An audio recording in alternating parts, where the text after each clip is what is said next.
Welcome back to another episode of the Hormone Hub podcast, where we talk all things perimenopause, menopause, and have the conversations no one else is having.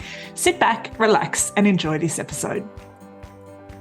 Hello, and welcome back to the Hormone Hub. I'm your host, Kylie Penwell, and in today's episode, we are going to have a look at the curious link between perimenopause and why, for some women, their allergies blow out at this time of life.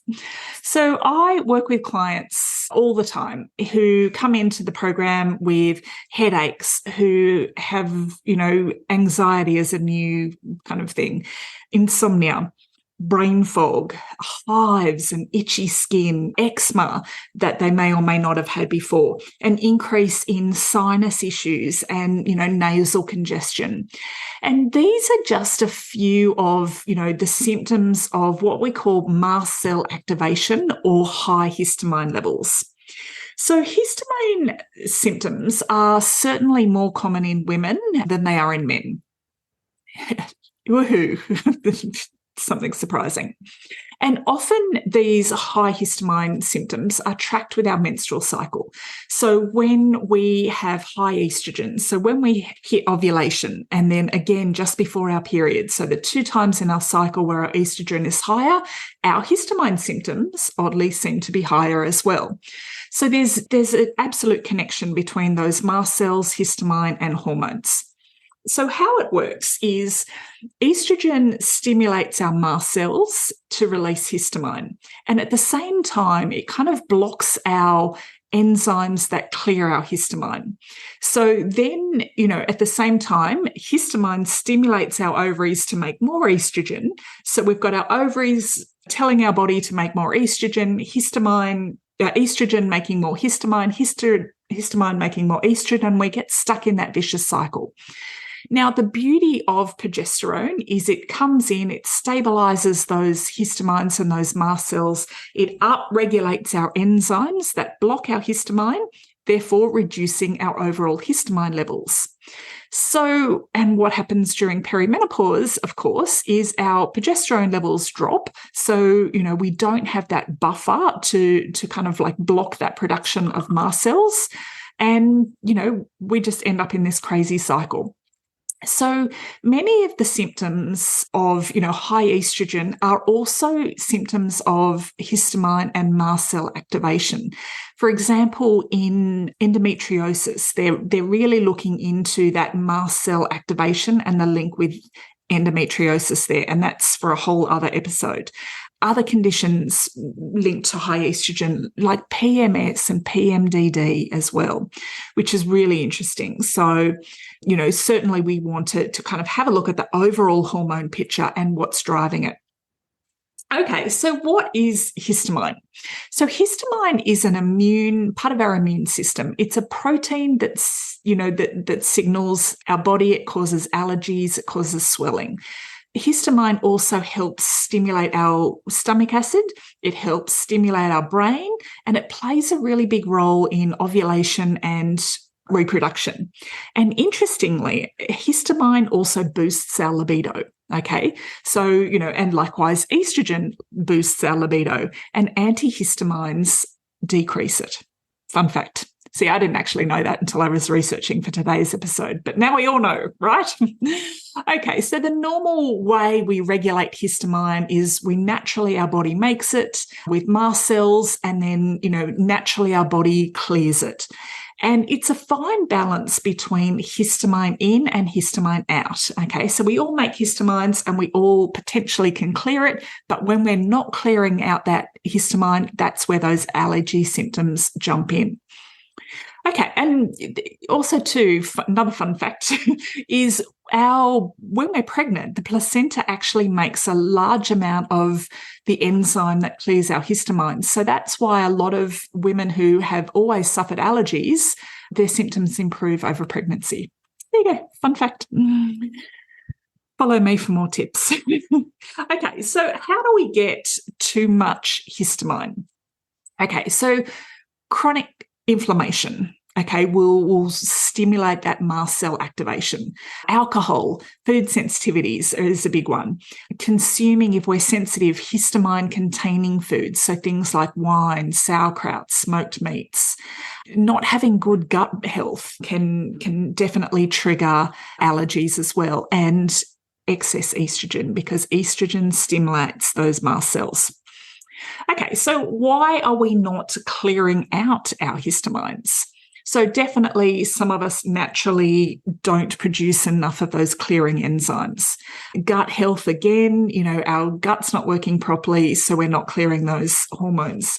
Vitamin B6 is one of our essential cofactors to make those histamine clearing enzymes. When we have too much estrogen, when we have too little progesterone, and also hormonal birth control, because, again, we're on synthetic hormones. So our natural progesterone is low because the synthetic progestins from the birth control are not enough to clear out that histamine. Okay, so what do we do? What's the solution? So number one is food sensitivity test, 100%. So we want to work out what is your body triggered by, okay? Then we want to have a look at how can we avoid histamine stimulating foods. So things like alcohol and, dairy is another one. They stimulate our body to make more histamines. Then there's what we call histamine containing foods. I would love to invite you to our Nourish and Thrive one-day retreat in the beautiful Noosa coming up on Saturday the 7th of October. This menopause, gut health and pelvic wellness retreat is hosted by myself and also by the beautiful Alex Main. Join us for this transformative one-day event which will give you all of the practical insights into navigating this perimenopause and menopause transition, so you'll walk away confidently knowing how to nourish your body, optimise your pelvic floor and core function. Hope to see you there. Okay, so the fastest, simplest way to feel better is to take out these foods and, food sensitivities as well, but it becomes a bit restrictive. So what we want to do is we want to address those underlying gut issues and those underlying digestive issues so you can improve your tolerance of these histamine foods. So generally when I do a food sensitivity test with my clients, it identifies the foods that their body's reacting to. We take those foods out for a period of 6 months. That inflammation goes down, those histamines naturally drop down, and they can ideally reintroduce these foods again. So common histamine-containing foods like red wine, hard like processed cheese or, aged cheeses, avocado, soy sauce, deli meat, yeast, bananas. Chocolate is something, a lot of women know that they don't do well on chocolate, vinegar and fermented foods, bone broths, things like that. So it can be foods we would otherwise consider to be healthy, but they just adding to your histamine levels right now. So for most people, histamine's not a problem. These foods won't be a problem. So what we want to do, so avoid the histamine stimulating foods, reduce our histamine containing foods. We want to improve our gut health. So we want to, make sure that you are absorbing the nutrients from your food and eliminating properly. So any bloating, constipation, diarrhea, reflux, we want to get on top of that and, get to the bottom of that. Supplement with B6 if you need to. So certainly meat, chicken, sunflower seeds are all good sources of B6. We want to promote the healthy clearance of estrogen. So this is something I talk about a lot with my clients is we need to support your liver. So your liver is responsible for clearing histamines. Your liver is responsible for clearing excess estrogen. The more estrogen we clear, the more histamines we're going to clear as well. So we want to make sure we're supporting your liver function.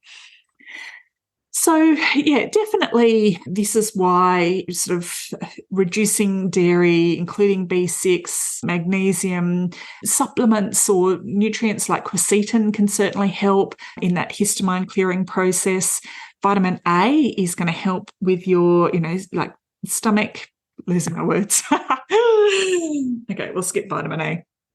And, these are why these can work so well for women's health. So you don't have to suffer through. And if you do want to, have a chat with us, book in a hormone help call, we can certainly talk about, different ways that we can help you reduce the histamine load and, ultimately reduce those allergy symptoms as well.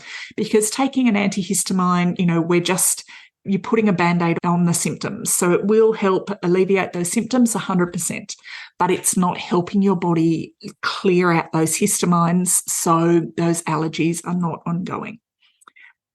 Okay, so I hope that helps. And, if anyone has any questions or you want to book in a hormone help call, I will put the link to that in the show notes, and we will talk to you in the next episode. Thank you for taking the time to listen today. You can head on over to the show notes at kyliepinwill.com/podcast, where you'll find all the links. Now, before we go, it would mean the world to me if you'd head on over to your favourite podcast channel, subscribe and leave a review. Don't forget to share it with your friends. Then stay tuned for next week's episode, and I can't wait to see you then.